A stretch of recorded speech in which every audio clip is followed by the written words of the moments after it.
because many people may not think, when I speak in the presence of Norman Nyaga, my good friend, Mzee Joe Consolo Munyao, when I claim to be old, they always laugh at me. They think I'm a small boy. Now that I'm also claiming to be old, in that for the longest time, even when I was a young man, Norman, even as a student in high school, there's been one person in the Kenyan political leadership that I always loved to one day meet. It was President Kibaki. But because we have been told quite some exciting stuff by the panelists, Mzee Munyao, and now Ambassador Mudaura,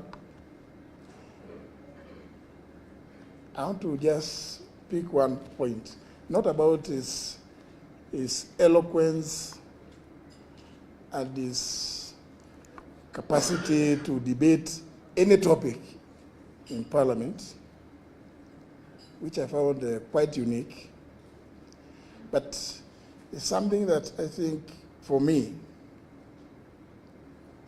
I emulate from President Kibaki. We've talked about the many gifts that he has left this country. Talked about Vision 2030.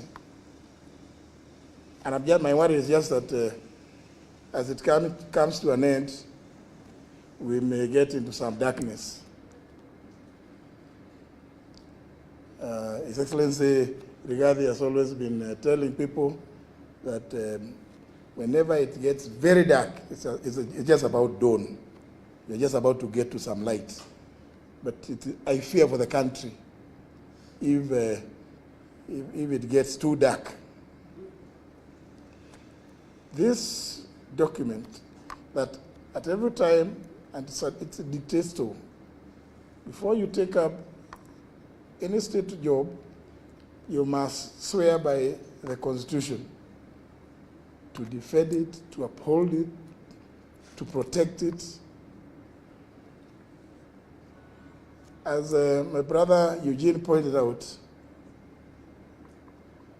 has dedicated the whole chapter 6. But know what?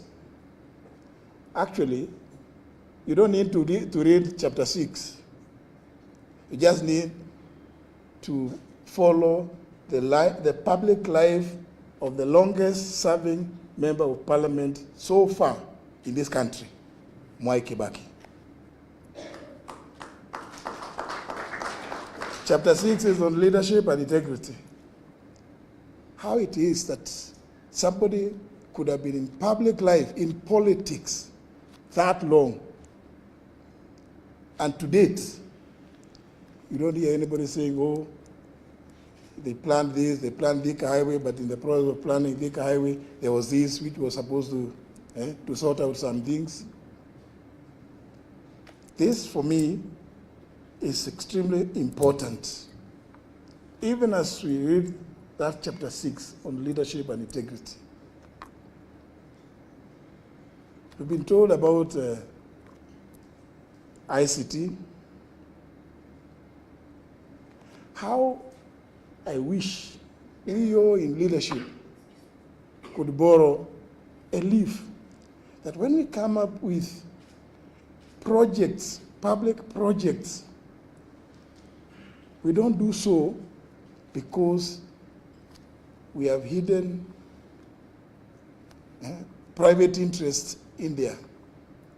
Because virtually everything we do these days, as you go through the documents, you come to realize, oh, there's something here which is not very clear. How is it that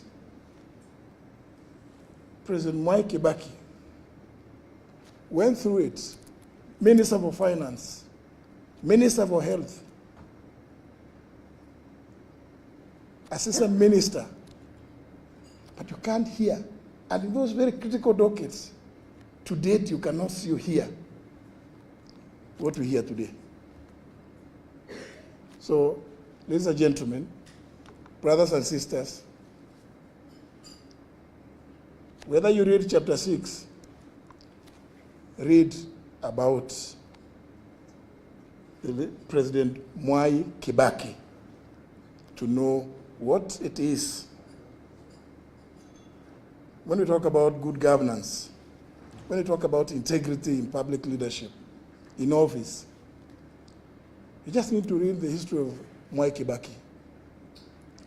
Then you can read chapter 6 as kind of a lullaby, because when you read the history of Mwai Kibaki,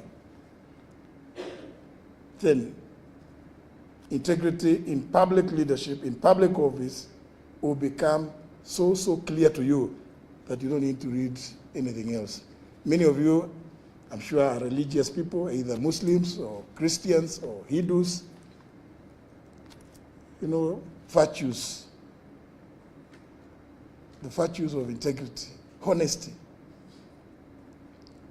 I think there's a lot that we can learn just by reading the life of President Mwai Kibaki, because it amazes me how somebody could have been in leadership, rising to the highest office, and you still cannot hear anything, not touching even on his family, not touching him, not even his close friends. It speaks volumes. That is the legacy of Mwai Kibaki that I live with. Thank you very much.